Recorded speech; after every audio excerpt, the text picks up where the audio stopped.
2025 ಜನವರಿ 1ನೇ ತಾರೀಕೆ ಗೃಹ ಸಚಿವ ಪರಮೇಶ್ವರ್ ಅವರು ನಾನು ಕೂಡ ಮುಖ್ಯಮಂತ್ರಿ ರೇಸಲ್ಲಿ ಇದ್ದೀನಿ ಅನ್ನುವಂತಹ ಒಂದು ಹೇಳಿಕೆಯನ್ನು ಕೊಡೋದರ ಮೂಲಕ ಮತ್ತೊಮ್ಮೆ ರಾಜ್ಯದಲ್ಲಿ ಮುಖ್ಯಮಂತ್ರಿ ಬದಲಾವಣೆ ವಿಚಾರಕ್ಕೆ ಸಂಬಂಧಪಟ್ಟಂತೆ ಚರ್ಚೆಯನ್ನು ಆರಂಭ ಮಾಡಿದ್ದಾರೆ. ನಾನು 1987ರಲ್ಲಿ ಪಕ್ಷಕ್ಕೆ ಸೇರಿದಂಥ ನಾನು ಹೊರದೇಶದಿಂದ ಬಂದ ಮೇಲೆ ಪಕ್ಷಕ್ಕೆ 87ರಲ್ಲಿ ದಾಖಲಾಗಿದೆ. ಬೆಳಗ್ಗೆ ಎದ್ದ ತಕ್ಷಣ ಮಾಧ್ಯಮಗಳ ಮುಂದೆ ಬಂದಂತಹ ಪರಮೇಶ್ವರ್ ಅವರು ನಾನು ಕೂಡ ಮುಖ್ಯಮಂತ್ರಿ ರೇಸಲ್ಲಿ ಇದ್ದೀನಿ ಅನ್ನುವಂಥದ್ದನ್ನು ಸೂಕ್ಷ್ಮವಾಗಿ ಹೇಳುವಂತಹ ಒಂದು ಕೆಲಸವನ್ನು ಮಾಡಿದರೆ, ಹಾಗಾದರೆ ಪರಮೇಶ್ವರ್ ಅವ್ರಿಗೆ ಆ ಅರ್ಹತೆ ಇಲ್ವಾ ಅನ್ನುವಂಥ ಒಂದು ಪ್ರಶ್ನೆಗಳು ಉಟ್ಕೊಳ್ಬೋದು. ಅದ್ರ ಜೊತೆಗೆ ವರ್ಷದ ಮೊದಲನೇ ದಿನವೇ ಈ ಹೇಳಿಕೆಯನ್ನು ಪರಮೇಶ್ವರ್ ಅವರು ಯಾಕೆ ಕೊಟ್ಟರು? ಈ ವರ್ಷ ನಾಯಕತ್ವ ಬದಲಾವಣೆ ಆಗುತ್ತಾ? ಕಾಂಗ್ರೆಸ್ ಸರ್ಕಾರದ ನಾಯಕತ್ವ ಬದಲಾವಣೆ ಆಗುತ್ತಾ? ಸಿದ್ದರಾಮಯ್ಯ ಅವರನ್ನು ಬದಲಾವಣೆ ಮಾಡಿ DK ಶಿವಕುಮಾರ್ ಅವರು ಪರಮೇಶ್ವರ್ ಅವರು ಮತ್ತಾರಿಗೂ ಅವಕಾಶಗಳು ಸಿಗ್ತಾವ? ಈ ಪ್ರಶ್ನೆಗಳು ಸಹಜವಾಗಿ ಪರಮೇಶ್ವರ್ ಅವರ ಹೇಳಿಕೆಯಿಂದ ಸೃಷ್ಟಿಯಾಗೋದು ಸಹಜ. ಹೀಗಾಗಿ ಇವತ್ತಿನ ಪರಮೇಶ್ವರ್ ಅವರ ಹೇಳಿಕೆಯ ಹಿಂದೆ ಏನೆಲ್ಲ ಪ್ರಶ್ನೆಗಳು ಇದ್ದಾವೆ, ಯಾವ ಕಾರಣಕ್ಕೋಸ್ಕರ ಪರಮೇಶ್ವರ್ ಅವರು ಜನವರಿ 1ನೇ ತಾರೀಕಿಗೆ ಈ ಹೇಳಿಕೆಯನ್ನು ಕೊಟ್ಟರು ಅನ್ನುವಂಥದ್ದನ್ನು ಈ ವಿಡಿಯೋದಲ್ಲಿ ಡೀಟೇಲ್ ಆಗಿ ಹೇಳ್ತಾ ಹೋಗ್ತೀನಿ. ಹೊಸ ಜವಾಬ್ದಾರಿ ಬಂದರೆ ನಿರ್ವಹಣೆ ಸಿದ್ಧ ಇದ್ದೀರಾ ಸರ್? ಯಾವ ಜವಾಬ್ದಾರಿ ನಾವು ಇಲ್ಲಿಯವರೆಗೆ ನಮ್ಮ ಪಕ್ಷ ಯಾವುದೇ ಜವಾಬ್ದಾರಿಯನ್ನು ಕೊಟ್ಟಾಗಲೂ ಕೂಡ ಅದನ್ನು ಯಶಸ್ವಿಯಾಗಿ ಮಾಡ್ಕೊಂಡು ಬಂದಿದ್ದೇನೆ. ನಾನು 1987ರಲ್ಲಿ ಪಕ್ಷಕ್ಕೆ ಸೇರಿದಂಥ ನಾನು ಹೊರದೇಶದಿಂದ ಬಂದ ಮೇಲೆ ಪಕ್ಷಕ್ಕೆ 87ರಲ್ಲಿ ದಾಖಲಾಗಿದೆ. ಅಲ್ಲಿಂದ ಇಲ್ಲಿಯವರೆಗೂ ಕೂಡ ನಮ್ಮ ಪಕ್ಷದಲ್ಲಿ ಯಾವುದೇ ಜವಾಬ್ದಾರಿಯನ್ನು ಕೊಟ್ಟಾಗಲೂ ಮಾಡ್ಕೊಂಡು ಬಂದಿದ್ದೇನೆ. ಅದಕ್ಕೆ ವ್ಯತಿರಿಕ್ತವಾಗಿ ಯಾವುದನ್ನು ಮಾಡಿದೆ. 2013ರಲ್ಲೇ ಪರಮೇಶ್ವರ್ ಅವರು ಮುಖ್ಯಮಂತ್ರಿ ಆಗಬೇಕಾಗಿತ್ತು.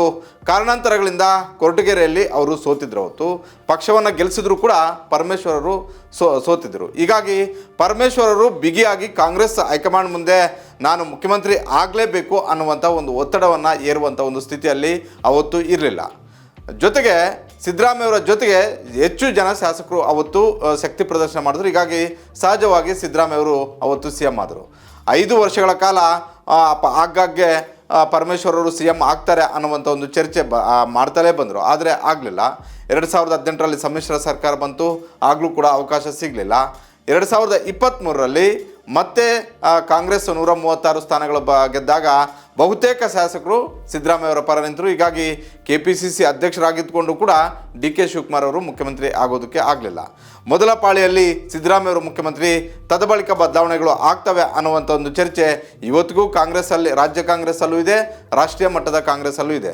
ಅದು ಬದಲಾವಣೆ ಆಗುತ್ತೆ ಇಲ್ಲ ಹೋಗುತ್ತಿಲ್ಲ. ಆದರೆ ಆಗಿಂದಾಗೆ DK ಶಿವಕುಮಾರ್ ಕೊಡುವಂತಹ ಹೇಳಿಕೆಗಳು, ಪರಮೇಶ್ವರ್ ಅವರು ಕೊಡುವಂತಹ ಹೇಳಿಕೆಗಳು, ಸತೀಶ್ ಜಾರಕಿಹೊಳಿ ಅವರು ಕೊಡುವಂತಹ ಒಂದು ಹೇಳಿಕೆಗಳು ಒಂದಷ್ಟು ಪ್ರಶ್ನೆಗಳು ಸೃಷ್ಟಿಯಾಗೋದಕ್ಕೆ ಕಾರಣ ಆಗಿರುವಂಥದ್ದು.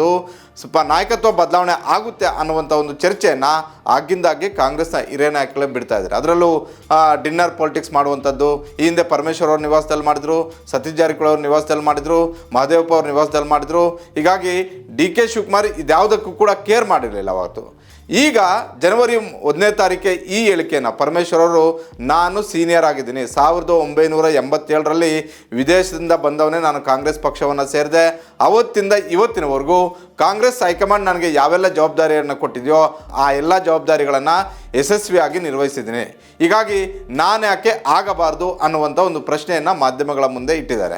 ಅಂದರೆ ಒಂದು ವೇಳೆ ಸಿದ್ದರಾಮಯ್ಯ ಅವರನ್ನು ಬದಲಾವಣೆ ಮಾಡಿದ್ದೆ ಆದರೆ ನಾನು ಕೂಡ ರೇಸಲ್ಲಿ ಇದ್ದೀನಿ ಅನ್ನುವಂಥದ್ದನ್ನು 2025 ಜನವರಿ 1ನೇ ತಾರೀಕೆ ಮಾಧ್ಯಮಗಳ ಮುಂದೆ ಹೇಳೋದರ ಮೂಲಕ DK ಶಿವಕುಮಾರ್ ಏನು ಕನಸು ಕಾಳ್ತಿದ್ದಾರೆ ಆ ಕನಸು ಅಷ್ಟೊಂದು ಈಸಿಯಾಗಿ ನನಸಾಗೋದಿಲ್ಲ, ನಾನು ಕೂಡ ರೇಸಲ್ಲಿ ಇದ್ದೀನಿ ಅನ್ನುವಂಥ ಒಂದು ಸಂದೇಶವನ್ನು ರವಾನೆ ಮಾಡಿದ್ದಾರೆ.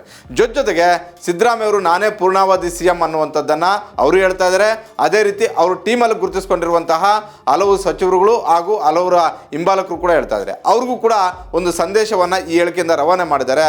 ಈ ವರ್ಷ ನಾಯಕತ್ವ ಬದಲಾವಣೆ ಆಗುವಂತಹ ಎಲ್ಲ ಸಾಧ್ಯತೆಗಳು ಕೂಡ ಇದ್ದಾವೆ ಅನ್ನುವಂಥದ್ದು. ಹೀಗಾಗಿ ಇಷ್ಟು ದಿನಗಳ ಕಾಲ ಆಗಿಂದಾಗೆ ಈ ಚರ್ಚೆ ಆರಂಭ ಆದಾಗ ಕಾಂಗ್ರೆಸ್ ಹೈಕಮಾಂಡ್ ಸುರ್ಜೇವಾಲಾ ಮತ್ತು ವೇಣುಗೋಪಾಲ್, ಮಲ್ಲಿಕಾರ್ಜುನ ಖರ್ಗೆ ಅವರ ಎಂಟ್ರಿ ಆಗಿ ಇದೆಲ್ಲದಕ್ಕೂ ಕೂಡ ತಿಲಾಂಜಲಿಯನ್ನು ಇಡಬೇಕು, ಅದೆಲ್ಲವೂ ಕೂಡ ಕಾಂಗ್ರೆಸ್ ಹೈಕಮಾಂಡ್ ನಿರ್ಧಾರ ಮಾಡುತ್ತೆ ಅನ್ನುವಂಥದ್ದನ್ನು 2024ರಲ್ಲಿ 3-4 ಬಾರಿ ಚರ್ಚೆ ಆದಾಗ ನೇರವಾಗಿ ಹೈಕಮಾಂಡೇ ಈ ಮಾತನ್ನು ಹೇಳಿತ್ತು. ಆದರೆ 2025 ಜನವರಿ 1ನೇ ತಾರೀಕೆ ಪರಮೇಶ್ವರ್ ಅವರು ಕೊಟ್ಟಿರುವಂಥ ಈ ಒಂದು ಹೇಳಿಕೆ ಇನ್ನು ದಿನೇ ದಿನೇ ಈ ಹೇಳಿಕೆಯ ಸ್ವರೂಪಗಳು ಬೇರೆ ತಿರುವುಗಳನ್ನು ಪಡ್ಕೊಳ್ಬೋದು.